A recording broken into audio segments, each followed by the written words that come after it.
Я рада вас приветствовать на моем канале. Сегодня мы с вами приготовим такой новогодний торт в виде елочного шара. Шар шоколадный, внутри начинка карамельная девочка. Также у нас тигренок. Все приготовление поэтапно будет в одном ролике. Так что устраивайтесь поудобнее. Приятного вам просмотра. Ролик будет очень полезным. Для начала мы приготовим начинку для этого торта карамельная молочная девочка. Все ингредиенты для теста смешаем. Они должны быть комнатной температуры. В описании будет рецепт, дозировка, все ингредиенты, сколько чего нужно, как всегда. Все перемешиваем до однородности, долго не взбиваем. Всыпаем муку с разрыхлителем. Перемешиваем на невысокой скорости миксера. Для этого торта и для молочной девочки я использую силиконизированную пекарскую бумагу. Ее вы можете найти в любом магазине кондитерском. Также можно и в Магните, и в Пятерке при желании найти. Берем кольца разного диаметра. Если у вас нет колец, значит рисуем на обратной стороне круг карандашом. Круги должны быть разного диаметра, так как шар у нас не одинаковый по размеру. Если нет кругов, рисуем карандашом. Круги разных диаметров. Выпекаем при 170 градусов минут 5-7 до золотистой корочки. Теперь мы приступим к темперированию шоколада. Тут у меня поликарбонатная полусфера. Берем шоколад, топим до 40 градусов. 40, у меня тут 42, ничего страшного. И берем какао-масло. Но для новичков я советую маленько какао-масло раздробить, помельче сделать. И постепенно всыпаем по несколько колеток в растопленный шоколад и активно перемешиваем. Перемешиваем, пока шоколад у нас не остынет до 180 градусов. Если при перемешивании шоколад уже достиг 180 градусов, 28 градусов, вот посмотрите, темперированный шоколад и не темперированный. Пример. Темперированный очень плотный. Если у вас колетки остались, а температура шоколада уже 28, значит берем блендер и пробьем блендером. Шоколад у меня затемперировался. Теперь я размазываю его по полусфере. Он у меня получился густоватый. Если шоколад густой, значит размазываем лопаткой. Размазываем так, чтобы у нас не осталось пустых мест. Первый слой намажем, а второй слой мы просто будем подмазывать. Смотреть на свет. Если у нас есть просветы, значит подмазываем. Я думаю, тут все понятно. Убираем полусферы либо в морозилку, либо в холодильник. Лучше в морозилку. Теперь мы сделаем крем. Тут у меня карамель. Можно использовать вареное сгущенное молоко. Жирные холодные сливки, не меньше 33%. Взбиваем до консистенции жидкой сметаны, как показано на видео. Дальше мы добавляем карамель, либо сгущенное молоко. И тут недолго взбиваем, иначе сливки могут отслоиться, до однородности. Если будут какие-то мелкие крупинки сгущенного молока, либо карамели в креме, это ничего страшного. У меня так и получилось, мелкие крупиночки. Но это крем совершенно не испортит. Взбили до однородности. Не переживайте, что крем жидковатый. Коржи впитают этот крем. И торт будет стабильным. И одновременно сочным и пропитанным. Дополнительной пропитки эта начинка не требует. Также можно приготовить обычный круглый торт. Не в виде шара. Той же самой начинки. Пропорции на 16 сантиметров и на 2 килограмма торт я напишу. Достали наши полусферы с морозилки. Они у нас хорошо застыли. Шоколад хорошо затемперировался. Выпеченные коржи разных размеров. Сколько размеров и сколько штук я вам не подскажу. Тут будете делать на глаз. Все равно у вас остатки останутся. Лучше пусть останутся, с чаем выпейте, чем будет их не хватать. С запасом рецепт будет в описании. И прослаиваем каждый корж.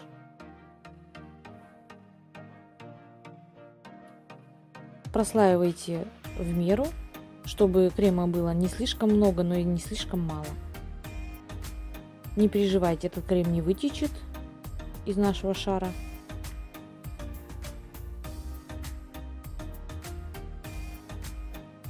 И обязательно этот торт убираем на ночь в холодильник. Лучше всего на ночь. Заполняем 2 полусферы до краев. Но чтобы не с горкой, чтобы нам шар возможно было соединить.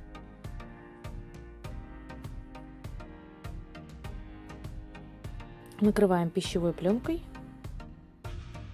Слегка трамбуем. Собираем торт прямо в полусфере поликарбонатной. И также в ней и убираем в холодильник. А теперь мы сделаем подложку из пеноплекса. Так как велюр у нас не любит тонких подложек. Аккуратненько вырезаем круг. Ножичек держим прямо, не под углом. И так постепенно вырезаем круг. С первого раза у вас может не получиться, не расстраивайтесь. Со второго, с третьего точно получится. Тут нужна сноровка. Тут, как говорится, надо набить руку. Вырезали подложку. Берем клеевой пистолет. Наносим на пеноплекс. И очень быстро, не ждем, пока клей застынет, прикрепляем к пеноплексу подложку.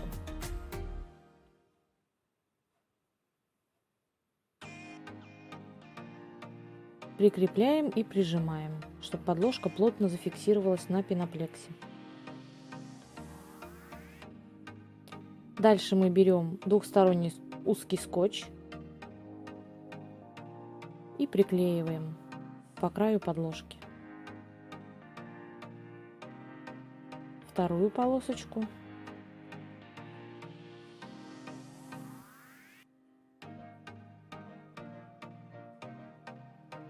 Отрезаем. Дальше мы будем собирать наш шар. Подложку смазываем шоколадом, либо кондитерской глазурью. И будем ставить на эту подложку нашу шоколадную сферу.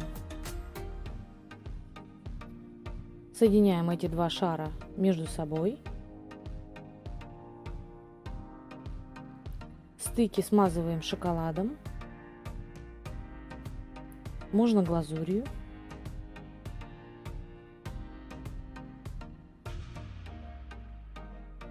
Тут ничего сложного, главное не торопиться. Шар я приклеила на шоколад к подложке, чтобы он у меня не укатился никуда.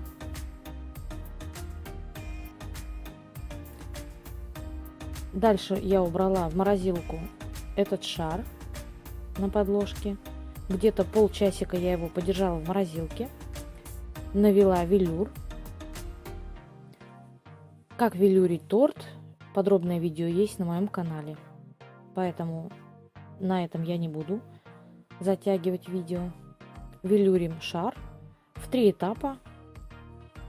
Между этапами убираем шар на 10 минут в холодильник. Велюр у нас также 28 градусов. Подробное видео есть на канале, ищите. Либо, если не забуду, ссылочку оставлю в описании. Итак, мы завелюрили наш шар. Теперь будем делать фигурку из мастики. Подробно я не буду на этой фигурке останавливаться, потому что я делала ее первый раз. Тут я не могу вас ничему научить. Обучение на фигурке у меня сейчас в процессе. Где я по какому ролику училась, я вам ссылку оставлю. Вы можете перейти на этот YouTube канал. Именно там подробное видео с этим тигренком.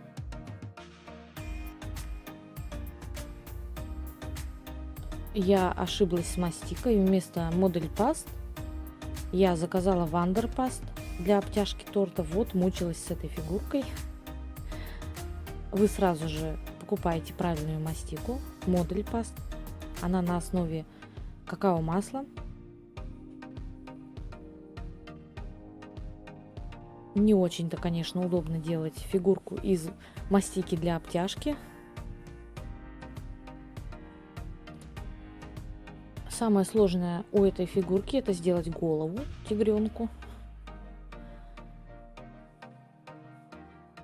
Ничего комментировать тут я не буду, потому что я в этом не профессионал.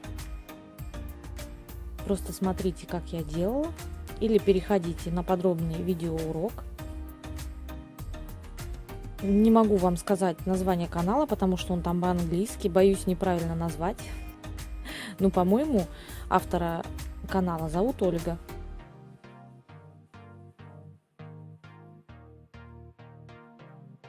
Делаем щечки.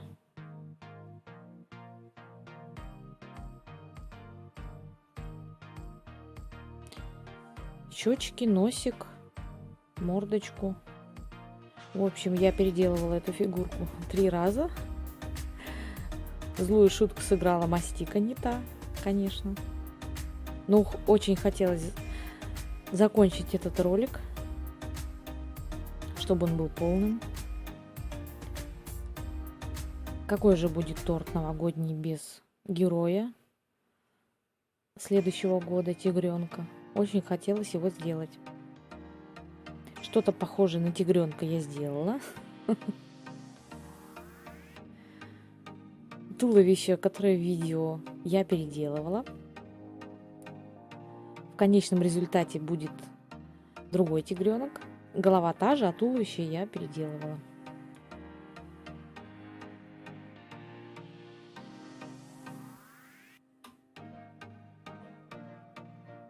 Глазки ему вставляем.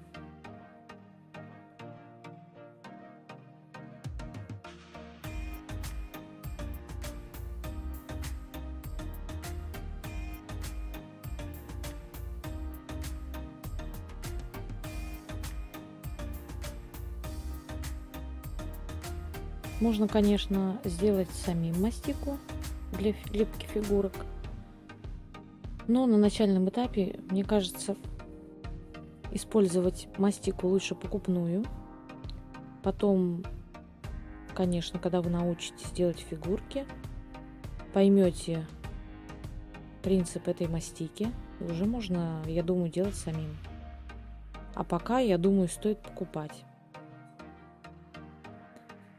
Ну и фигурки, конечно, не такое прям легкое действие, как кажется на первый взгляд. В общем, делаем фигурку, смотрим на видео.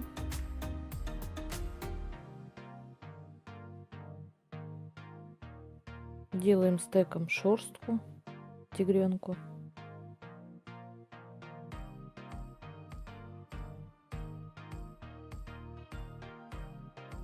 Поправляем, если что-то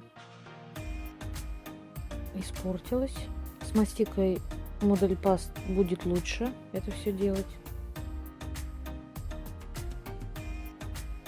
С моей мастики тигренок очень сильно сел.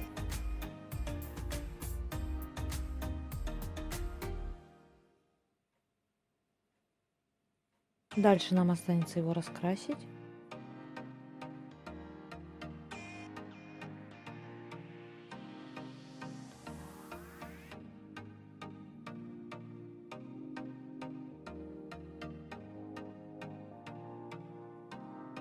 Краситель обязательно разбавляем водой, иначе он будет блестеть на фигурке. Либо водой, либо лучше водкой.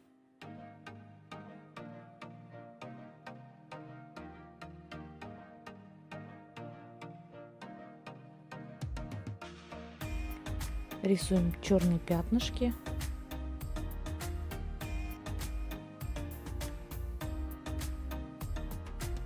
В общем, фигурка, конечно, не высший класс. Делала первый раз. Но что-то похоже на тигра получилось.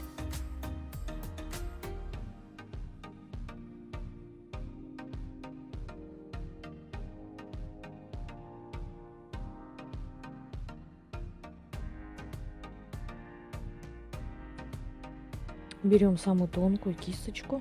Кисточку можно купить в маникюрном магазине, чтобы она обязательно была синтетическая. Если вы возьмете белку, то от нее могут выпадать волоски.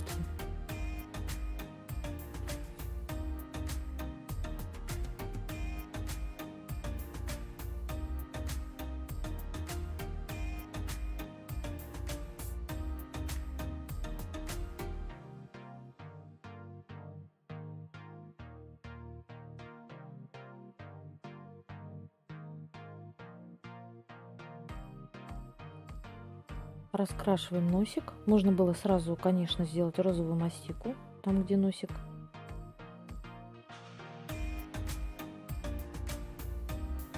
Можно и раскрасить.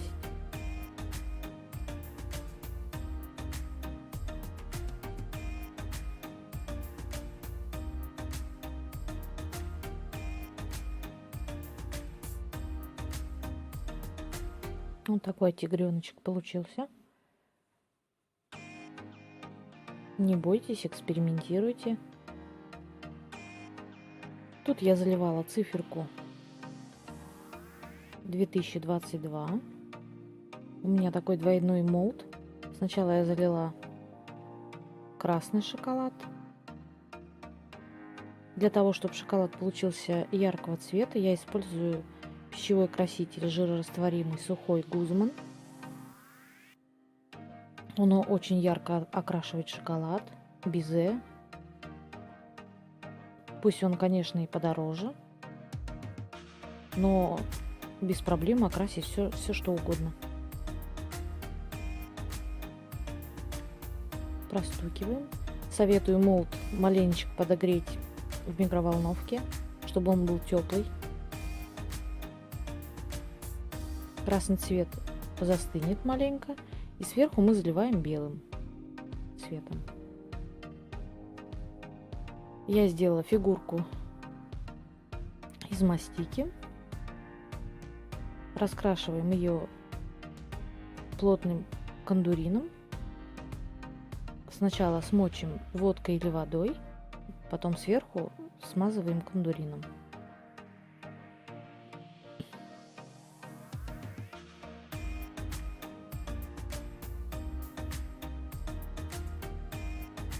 Подробно я не стала показывать, как ее сделать. Я думаю, справится кто угодно.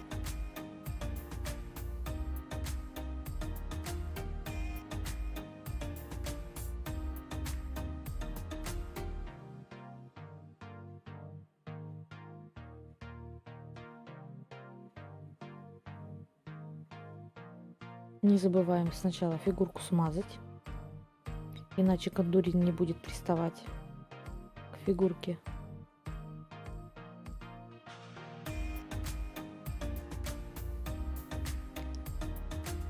Подложку я покрасила красным цветом, чтобы шар у нас не сливался с подложкой.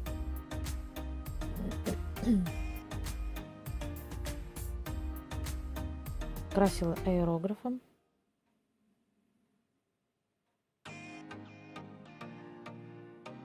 Краситель в аэрограф не обязательно разводить в водке, я развожу водой.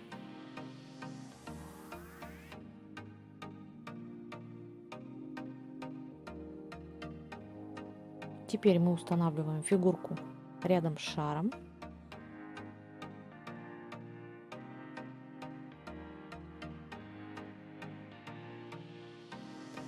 Цифры у нас тоже уже застыли. Чтобы приклеить цифры к подложке, я разогрела шпатель, прислонила к нему цифру и поставила на подложку. И цифры крепко держатся на торте, на подложке. Подложка также покрыта велюром, поэтому шоколад хорошо сцепляется с велюром и очень хорошо держится. Раскатала мастику, вырезала снежинки. Как их вырезать, я думаю, вам не стоит показывать, знает каждый. И вот у нас получился вот такой торт. Елочный шар с тигренком. В самом конце мы отлепляем двухсторонний скотч. Остается липкая лента на подложке и приклеиваем к этой липкой ленте уже атласную ленту любого цвета. Вот он, наш елочный шар, торт. Сразу скажу, разрезать его сложно, даже горячим ножом не получится. Нужно откалывать шоколад, он темперированный, толстый. И уже нарезать торт. Приятного всем аппетита! Приготовьте такой торт. Я вас поздравляю с наступающим Новым годом. Всем пока-пока!